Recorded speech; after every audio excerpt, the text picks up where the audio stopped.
We are now online. Okay, hello everyone. Sorry for the delay. Now we're about to start our online critique with Dr. Tarsha Finney, who is an architect and an urbanist, a senior research tutor and program lead on the City Design MA School of Architecture at the Royal College of Art. And previously she was visiting professor in the School of Architecture at the RCA, leading the Intergenerational Cities Research Cluster. And her work is focused on housing, the city, and urban change.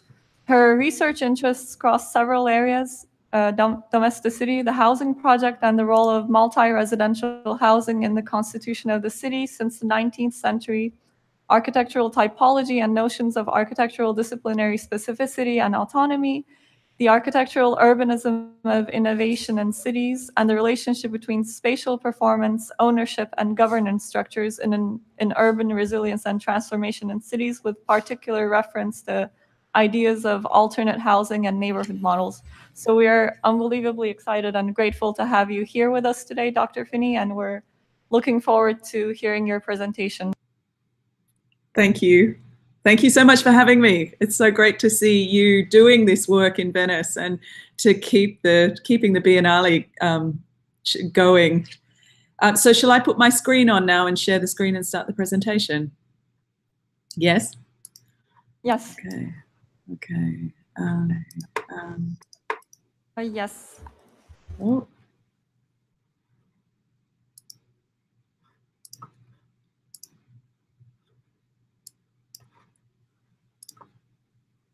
Okay, so the work that I'd like to present to you today, as the introduction suggested, is some work that we've been doing at the Royal College of Art around questions of experimentation into transformations in housing. We're particularly interested in the city design program that I lead and in the intergenerational cities research stream that I'm the leader of, in the relationship between spatial performance in housing particularly, and its multi-scalar relationship to the city, and the relationship of questions of governance and ownership models, and how we understand that change happens through them and as a consequence of them.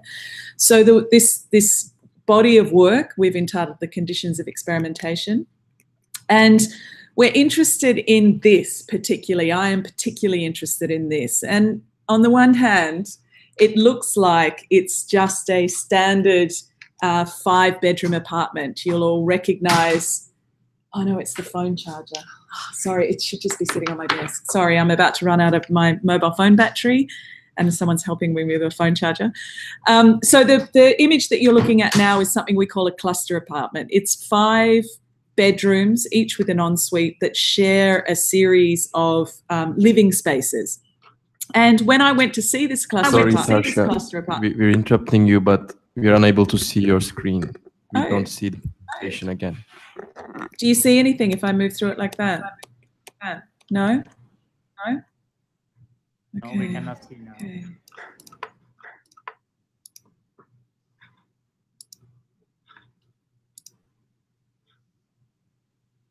Now it's on. Now it's on? Okay. Is it still on now? On now? No, don't press the one that is up on the left up corner. You have to press probably in the slideshow so that this adapter. Yeah, no, there should be a little adapter sitting on the desk. Pardon? No, it's white. It's white. It's for one of these. Yeah. Sorry, I shouldn't press play from the start. You probably shouldn't press the one, the button in the top left corner of your screen. Instead, you should make it a slideshow so that after you share the screen, we only see your slideshow as full screen. You can also press F5 directly after you share the screen of the slideshow. Now we don't see your screen. Okay, just hang on a sec. Okay, so now you're saying I should be able to press. Yes. Now it's solved. Okay, so you're just seeing a single slide of the conditions for experimentation. You're not seeing. Now everything is. Okay. And what about now? What are you seeing now? No. No. Okay. Sorry. Let me do. Now, is it fine? Or I need to start again? Is it okay now? Can someone tell me? Abi sen çeviriyor musun? We just have to go step backward. Like we're seeing your screen perfect. Yes, that's it. Now that's great. Okay. We are able to see perfectly your screen. Okay. We are able to read everything. Okay, so now you're seeing it fine. You see, okay. Okay. Yes. Okay, so I'll continue. So we're looking at this as the floor plan that we're very interested in. It's called a cluster apartment. It's 5 bedrooms that share a living space, which is divided, sort of broken down into slightly smaller spaces, and a kitchen, and as some outdoor space. And what you'll notice what's interesting about the apartment is that in my orange laptop case, I think it's sitting in the top of that, but don't worry if you can't find it, we'll just run it. So what you'll see from the 5 bedrooms is each was built with a micro kitchen, but the residents say that they don't use it. And what's really fascinating to me is the group of people that are living in this apartment together. So let me just run through it with you. If you start from the bedrooms on the right, and can you see my mouse when I move it across the? Yeah, you can see it. Okay, great. Okay, great. So the bedrooms on the right had 2 women over the age of 65 living in 1 bedroom each. So in Australia, in the Australian context, we know that women over the age of 65 are the most vulnerable to homelessness because they're the members of society that have least been able to accrue pensions and superannuation for their retirement. So that's particularly interesting to me. Then 2 of these bedrooms are occupied by single parents with children under the age of 10. And then there's an apartment that's occupied by a couple who are at university together. So that's 9 people living in, thank you so much, 9 people living in 5 rooms, sharing kitchens and living rooms, with children under the age of 10, sharing living space with people that aren't members of their own family. Now, this is extraordinarily unusual. When we find in cities like London or the city that I'm from, Sydney, when you find environments or apartments like that, it's usually single demographic occupants, right? So it'll be students living in a flat together. Generally, that's where you find it. But this is a very different demographic of people. So what I want to show you quickly is why we think that's interesting, how we think it came about, and how to think sort of slightly differently about it. So I'm just going to. So this is the whole floor plan that this apartment comes from. I showed you one side of that. And so you can see from this colour breakdown that it's 2 5-bedroom cluster apartments, a more conventional 1-bedroom apartment in the centre, and then this very substantial and important circulation space that runs between them, and it's important mentioning that.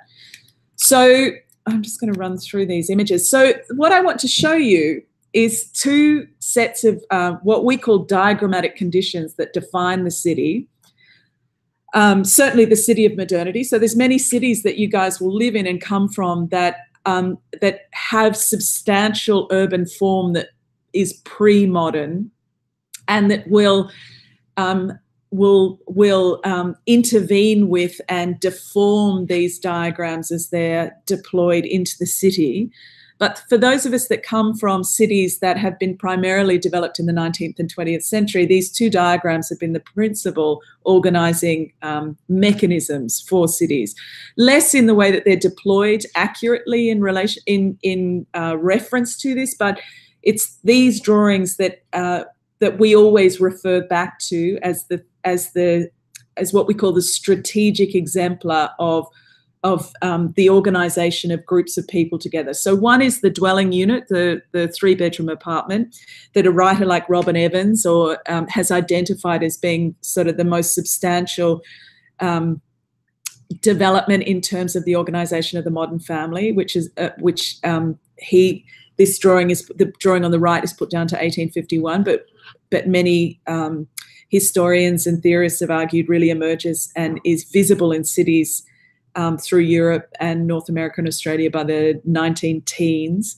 And then the image on the left, which I think is really fascinating, which it is related to but not completely aligned with, and that is the neighbourhood unit, which emerges much later in the late 1920s. It's first seen in this form in a document produced in New York called the New York Regional Plan and its environs. And it's really the relationship of a core of community groups and radiating streets of residential buildings and flanked by high streets of retail development, and then the relationship of these units to each other. In both instances, these diagrams refer to what early 20th century sociologists and theorists understood to be stable units of community, and that was the desirable, the ambition for cities was a kind of idea of stability. But of course, recently there's been many publications released about housing that you guys will have seen that are presenting these great, fantastic catalogues of housing. The Floor Plan Manual, New Urban Housing by Hilary French, the Density D books that have come out of Spain. These are all just fantastic catalogues of new housing, and they all pick up an argument around how we should understand flexibility in housing, and really a question of the new. How do we understand transformation in housing? And on the one hand, there's a set of writers that will say what we need to do is make housing flexible. We need to produce flexible spaces if we're going to address the demands of transforming demographics in cities, and many of these books do that. We need to return to something like what Robin Evans identifies in Figures, Doors and Passages as being a different kind of living space that doesn't rely on the corridor to divide servant from served, that instead produces a different kind of flexibility of space. And then there's another kind of argument that says that no, actually what we need to do is make the occupant more flexible, right? We need, and this is a sort of extreme version of that in Toyo Ito's Power 1 and 2 houses, where it's the nomad women of Tokyo that are producing this flexible furniture that allows them to move differently around the city as various life stages emerge. But actually what I think is at stake in this building and this housing, this is the 1851 model apartment again, is most importantly the relationship between spatial performance and subjectivity. And that if we're going to change housing, actually what's really at stake is the transformation of those two things together. And that to change those things together requires a very sustained, substantial repetition of normalizing projects that address both how we live together and who we are together. Because what's visible and what's at stake in this plan, and of course this is 2 apartments joined with a party wall down the middle, is the fact that contained within these rooms is all of the subject positions of mother, father, there's a hierarchy of space. Bedroom D here is the parents' bedroom. It's separated from the shared living space. There are 2 bedrooms of equal size, a boy's bedroom, a girl's bedroom. That's because within modernity we argue that the gender is equitable. The parents' bedroom contains all of the newly emerged characteristics of sexuality in the day that's understood to be the province of the parental bed or the conjugal bed. And then the separate kitchen and bathroom. Now, once you start changing the spatial performance of those of that dwelling, one also is then starting to question the way that those subjectivities are set up, and those 2 things are changing at the same time. Now, this is not to make an argument for architectural a kind of instrumentality. You know, I'm not saying that architecture makes people behave in particular ways, but there's a relationship in terms of how we reason about space, how we inhabit space, and how we understand ourselves. So we've been doing some work in the School of Architecture in city design, but also as part of the Intergenerational Cities Research Unit, looking at where we can find moments in housing internationally where this is starting to be shifted. And we've been looking at two scales, particularly the dwelling unit, but also the building block. And so this set of drawings here, if you can see them, is a series of different dwelling units that are emerging in cooperative building projects all through Europe and in Australia and some in the UK. And what they represent is the number of people inhabiting each of those dwelling units. So it's a single dwelling unit, but, you know, you can see down in Calcabright, you have anything up to, what's that, 8, 9, 10, 11, 12 people. I know in Kraftwerk that I first showed you, there's 9 people living in that 5-bedroom apartment. And they change in size. There's things called the old women's housing, co-housing in the UK, which has anything between 1 and 3 people living in them. And then, of course, the building blocks themselves change in size. Kraftwerk that I showed you before is typically 2 5-bedroom cluster apartments on either side of a building like this, but Calcabright in Zurich is a much larger project. So I'm just going to take you quickly through a couple of these projects. The first one is Kraftwerk, which I've already shown you. We think these are particularly interesting, the cooperative apartments that are emerging in Switzerland, because they are borrowing or leveraging off 19th century, primarily agricultural cooperative structures that have a very interesting relationship to a management structure that's paid employees and then a membership structure that makes a lot of the decision making. There's through the procurement and the development process of the building, the potential occupants of the building are involved, and the design process becomes an opportunity for the negotiation of difference amongst the groups of people involved in this housing, so that 2 things happen. One is there's an eccentricity that emerges in the plan as groups of people are prepared to compromise over what their desires are, and that's very interesting, particularly when it starts to repeat over, for example, the kinds of amenity that people are prepared to share, or the kind of dwelling units that they're prepared to experiment within, like the cluster apartment. And the second thing that I think is very important is, and that's coupled with that, is that the negotiation of difference through the design process is the development of forms of communities of interest. And we know that communities of interest are part of the core, fundamental to a core notion of resilience. For that living together is not simply about being in proximity to each other. It's about how we develop the mechanisms and the etiquettes and the norms of behaviour for negotiating difference. And actually what the single family dwelling does is, internal to its logic and its intelligence, is the negotiation of a whole lot of difference to achieve living. So we know what the role of mother does. We know what the role of, you know, they may all constantly be on the verge of collapse and be failing and needing rectification, but we know what our ambition for them is. But when you're confronted with a 5-bedroom cluster apartment, you don't know who's supposed to do what, and how those etiquettes and norms and relationships emerge around the logic of living and the logic of those collectivities is very, very interesting to us. So this is Kraftwerk. So just to give you a sense, it's actually the renovation of 2 projects together. It was it was 2 towers that had been a children's orphanage, and it was linked together and with around a primary and a secondary. This is very important. So it has at its centre this a very sort of economic, practical stair that gets people up and down in the building. But on the outside of the building, really importantly, it has this secondary movement system of ramps and stairs, which form a meeting point between each of the cluster apartments on each floor.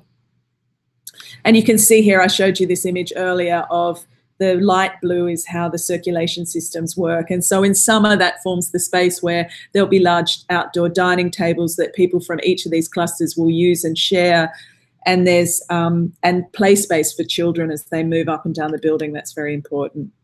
And this is just to give you a sort of sense of what this building looks like. It's quite a long way out on the edge of Zurich, of course, because one of the problems is how one finds affordable land for the development of these projects for the cooperatives.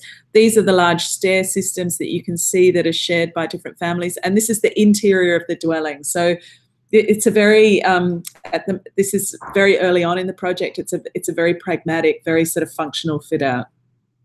So I want to show you this cooperative housing too in Spreefield, called Spreefield Houses, or on co-op housing at River Spreefield in Berlin in Germany.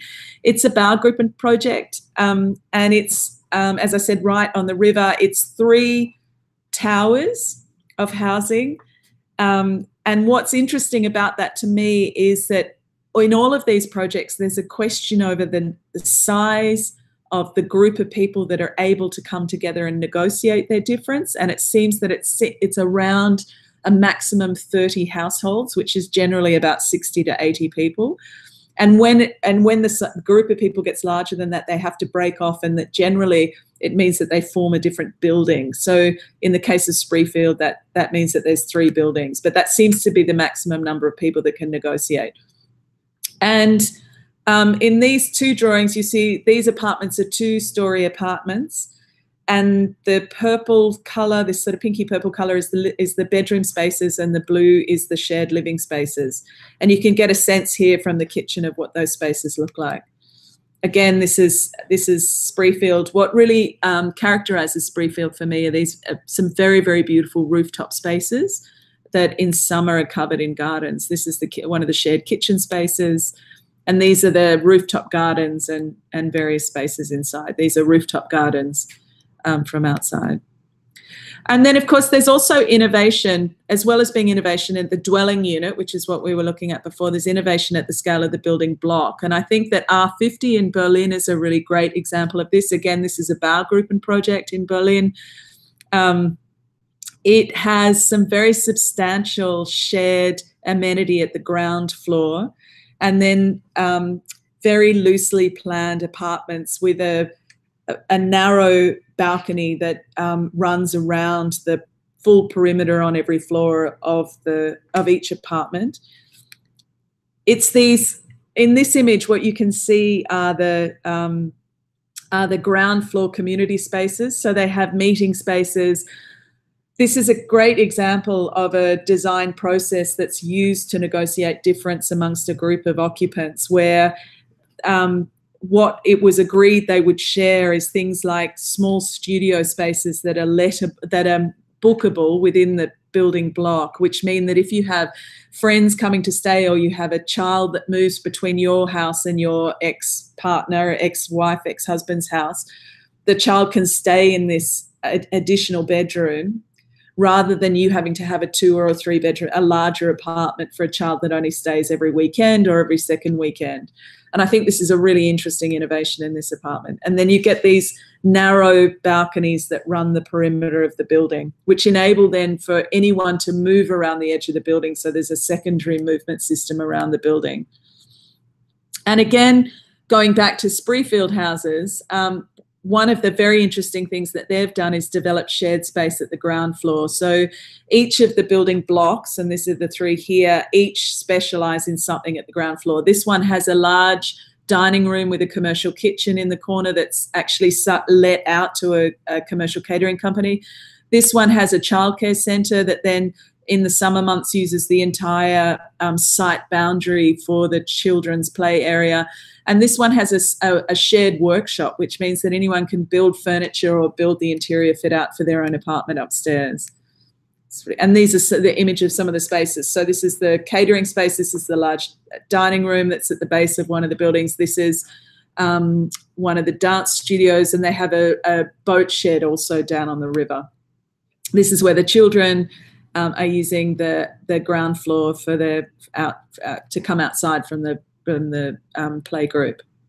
And then finally, I just want to show you one other project, which is one of my favorites, and this is called Big Yard in Berlin. It's also a Baugruppen project, and the way that the most important image here is the section, and they've developed this very, very clever section where they have raised the internal courtyard space up to a first floor level, and it's quite a tight courtyard space, and created these large double height or 1.5 height living spaces that all open out onto this shared courtyard, which you can see in this image, this drawing here.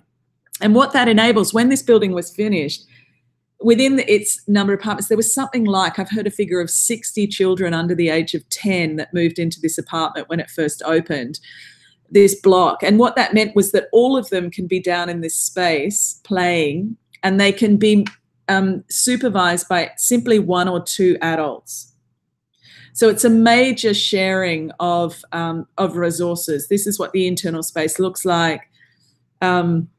It's a major sharing of resources that enables many of the parents to be doing other things, and it's a really fantastic innovation. And of course, as a collective, as a group that came together and agreed that they wouldn't subdivide down this space, that they would have all of their living rooms opening into this very narrow shared space, what they recognized that they would only be in that condition for about 10 years. And, you know, of course, in 10 years, the children will all be in their early 20s and have moved out of home.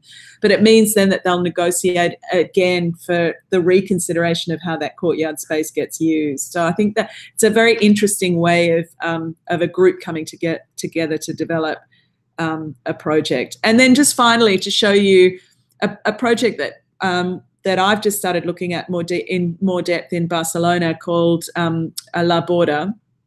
And it does some very interesting things. It's in construction at the moment.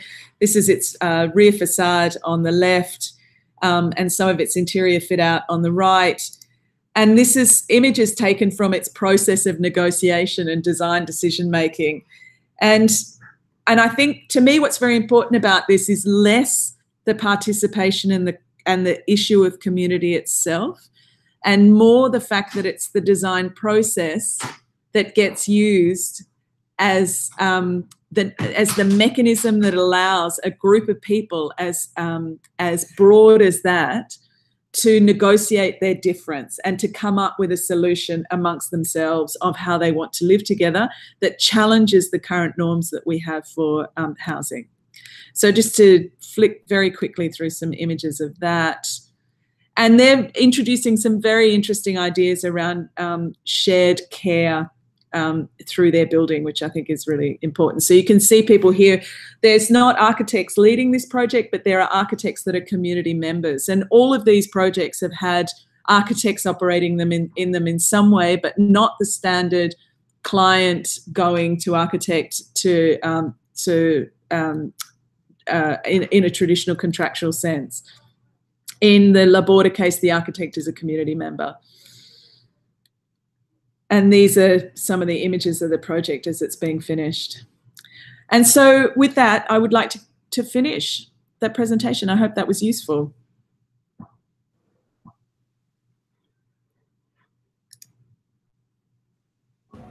It was really useful. Yeah, that was amazing. It goes.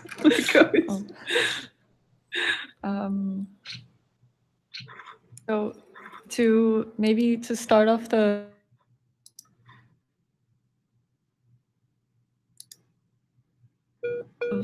legal procedures and law in relation to the speed of design, like what are your thoughts on an experience with policy making and law that governs this type of participatory design procedures when it comes to either contractual agreements or zoning codes and laws?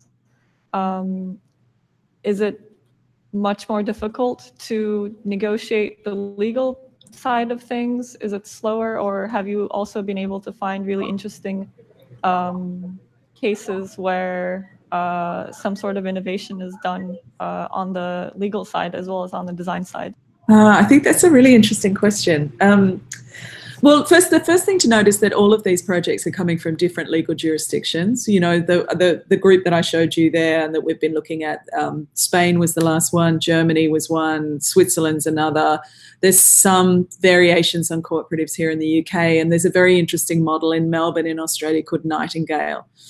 Now, one of the reasons why I started looking at all of this was because, and I started sort of really becoming fascinated with it, was because I think that they're all finding their way through specific legal restrictions and jurisdictions, and they're having to respond to that. So what's staying in place is the idea of the cooperative being valuable for a couple of reasons. One is in the face of housing affordability, of course, that's one important issue, and that in various ways, individuals pooling resources is a smart way of building and a way of saving costs.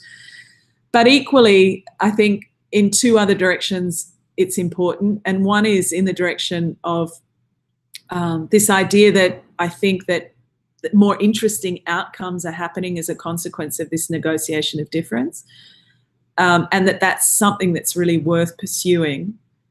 And then the next one, of course, is that we have overwhelmingly, and I'm sure you're feeling it in Turkey as we are in Australia and as we are in the UK, is that there seems to be the more time we spend online with each other and live our lives virtually during the day, the more we know that we're better together and the more time we want to spend together. It's like almost this sort of inverse reaction happening. And so we want to share things. We want to share more. We want to live together more. We want to live closer together.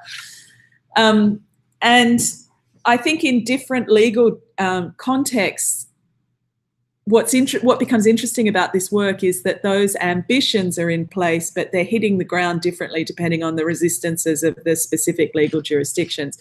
And the one that I can probably talk to in just a little bit more detail, though not that much detail, is the Nightingale system in Melbourne. So it started as in response to the Baugruppen model in Germany. The Baugruppen been very successful because it was really well supported by the state. It started particularly in in Berlin, where there was a problem in the Berlin urban fabric of urban voids, you know, a sort of remainder up until the 1990s from World War II, and land was very, very cheap at that moment, and so groups could get together. The state would, I understand, in the first few instances, would open a call for expressions of interest to use a piece of land at a very minimal cost, and the judgment on who got to use that land would be made on design excellence.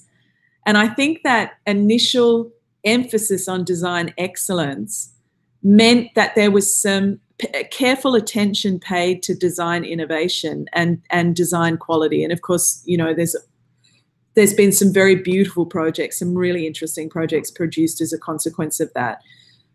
And the Melbourne Nightingale example followed that, but they had to conform with the Australian legal system, which didn't allow them to do the same things.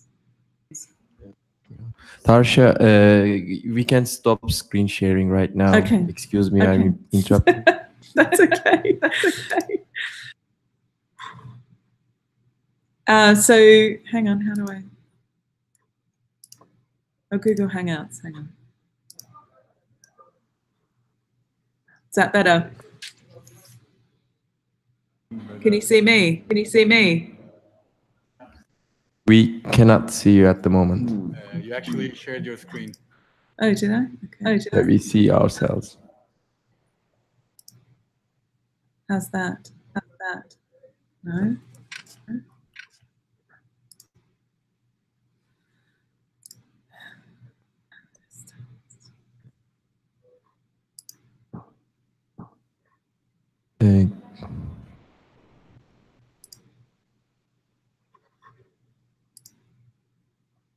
You turned off the camera. Can you hear us? Yeah, I can hear you. Yeah, I can hear you. Oh. We can see your icon, your avatar, but we lost your video feed. But we can hear you. There. Now we can see you. Now we can see. Good. Okay, so sorry to interrupt. You were talking about the Nightingale model and yeah. So just to give you a quick, Nightingale is very interesting as a reaction to the legal context, you know, because I think this stuff is very important. I think so much of architectural innovation happens in response, of course, to specific legal context, but with a similar ambition in mind. So it looked at Baugruppen and it said Baugruppen's a great model, pooling resources, groups of people getting together, reconsidering the spatial performance of housing in terms of what we want to share and the relationship to the city. But there's a whole lot of things in place within Australian law that mean that a group of people can't invest together in a property development. It belongs to consumer protection law, and so it meant that it's quite complicated, and it meant that the system, the Baugruppen system, could never be completely set up in Australia the way that it has been in Germany. But they've been managing to work around this, and in fact, after 3 or 4 really successful projects and an enormously successful series of future projects lined up with Nightingale, they've managed to challenge the legal system in Australia and change the law so that it enables these projects to happen, which is really exciting.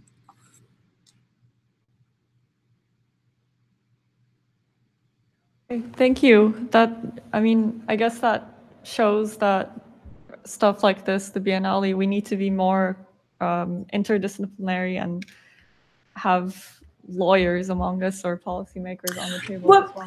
I'm not sure about that, right? I think actually the thing that really matters is that we understand what the agency and instrumentality of spatial performance as we are as architects, of the kind of material and spatial and formal logic of architecture.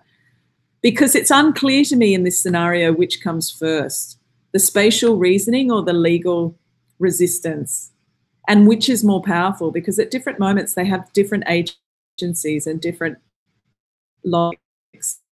The tendency in the way that we write histories of architecture is to say that architecture is simply a passive reflection of these changes external to it in terms of law and policy and regulation. But in fact, it's been as actively instrumental in the changing of those things. And so I think it's really important actually to understand architecture's instrumentality.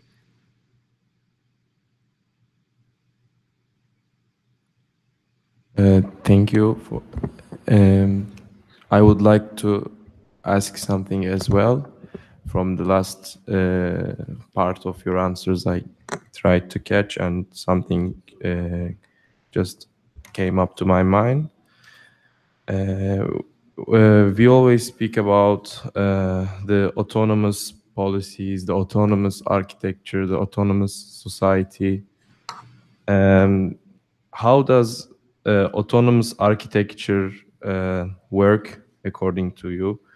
And through the examples we've seen, does the policies that make an architecture become autonomous, or does it depend on the typology of the space we live in?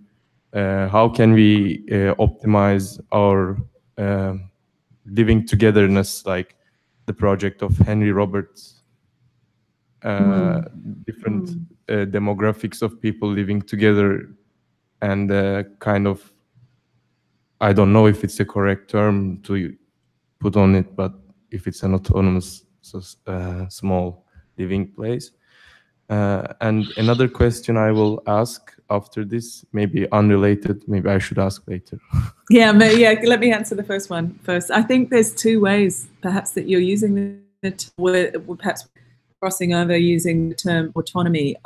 One's in terms of the autonomy of the discipline and arguments around the autonomy of the discipline of architecture. And the other one's, of course, around the autonomy of the dwelling unit. And they're both kind of interesting conversations, right? So just to address the first one, I would never describe architecture as autonomous as a discipline, right? And notice I'm not using architecture. I'm not describing architecture as a system of knowledge, right? It has technical knowledge, but I don't think it's a discursive knowledge system. I think it's a discipline. To me, I've always understood it as being semi-autonomous. And what is important then is to work out as architects to become more efficient in how we understand its agency and its instrumentality in the question of change. Because to me, we've got if we're to address some of the very pressing issues coming at us, transforming demographics, for example, aging populations, the weather volatility that's coming with climate change and the population displacement that will happen as a consequence of that, and therefore the destabilizing of cities as we know it as people move around, then we have to be clever, we have to be clearer at what architecture can do and what it can't do. You know, because I think there are many, many things it can do that we underestimate, and there are many, many things that it can't do that we equally overestimate. So to me, it really matters clarifying that. Now, just to leave that to one side, the question of the dwelling autonomy, which I think is sort of almost something that you always also raised, I think that's what's very interesting and powerful about the 1851 model apartment. If I'm not using it as a sort of account of the genesis of the modern family and the dwelling unit, but rather simply, a really clear strategic exemplar of what we were to become by the middle of the 20th century. Its success, and one has to say that it's been extraordinarily successful. You know, it's predicated on the concept of failure. The modern family is predicated on the concept of failure because it's the thing, that sense of it always being on the verge of collapse is the thing that demands that we're always actively engaged in its rectification. And housing goes with that. So we're constantly churning away, looking for new housing forms. But its success in building cities and in keeping us in relatively sort of large, enormous, stable population groups can't be underestimated. But equally, I think that we'll all agree that we're dissatisfied with the way that it creates these autonomous, independent, isolated family units, and that we're looking for more together. But the only way to find that is to experiment with it. And what we've lost, and what we were really good at in the first half of the 20th century, was the process of experimentation. I mean, the cities in the 1920s, everywhere, all over, you know, in the Soviet Union, in America, if you look at a city like New York or in Europe, the experimentation going on with different dwelling types, with different housing blocks, different unit types, different procurement systems, different organizations via, you know, large unions, for example, getting together and building housing for their workers and experimenting with different ways of organising the kitchen. All of these things were really important, and we've settled on the single dwelling as being our primary system of housing now. But what we've lost is our capacity to experiment with how to find a way forward and out of it. So, yeah, I'm not sure that answered the question of autonomy, but perhaps it helped.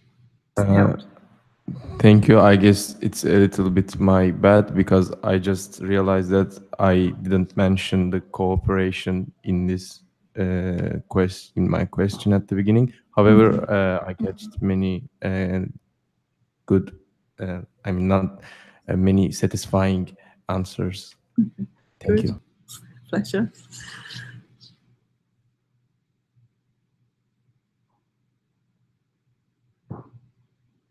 I have a question.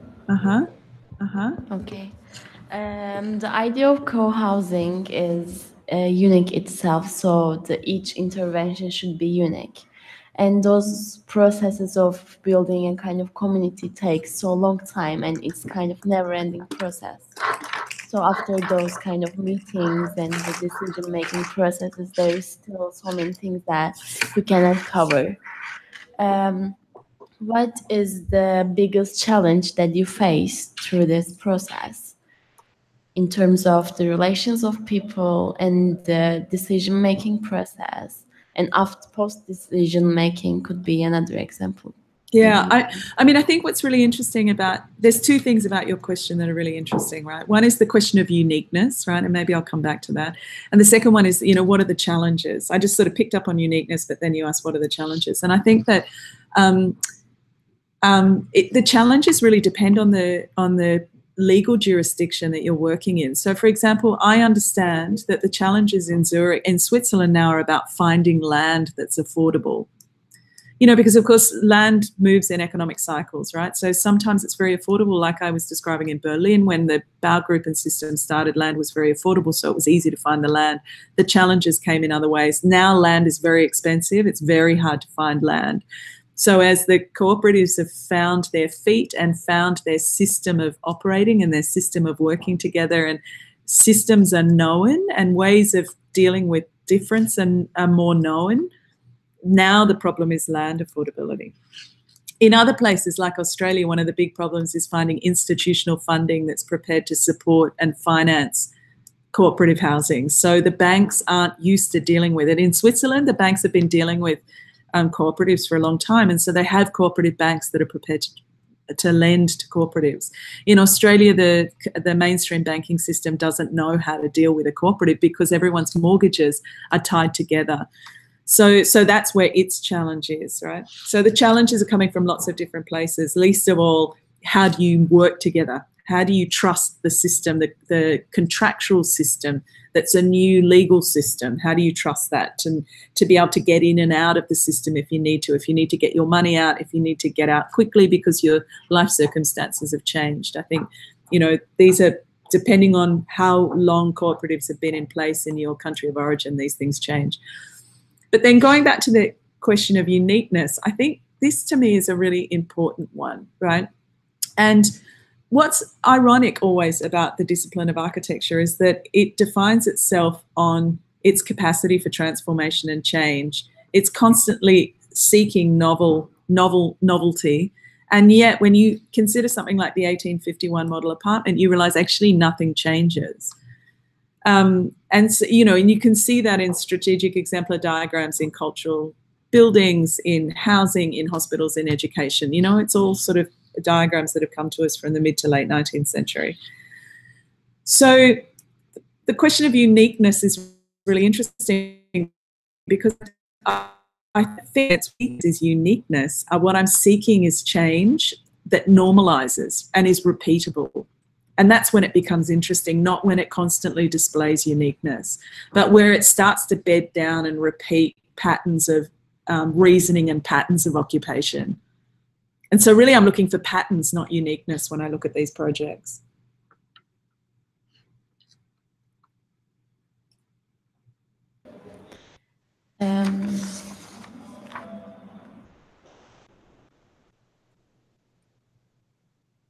So for the sake of that kind of process, we can say in the very beginning, you think of a kind of organization that you can create with people, but at the end it turned out to be a kind of big problem. Did you ever face that kind of situation?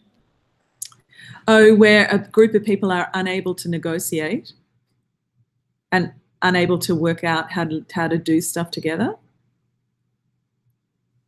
Yeah. Yeah. Yeah. I'm always looking at finished projects, right? So I haven't studied those projects, but I've heard the legend of that happening. Yes, I think it happens. And projects can be very, very slow. That's the thing. I think in Switzerland, they're much faster because the cooperative structure is much more established. But in places like the UK, they can take enormous amounts of time to get established. So much. Yeah, that's okay. Yeah, that's okay.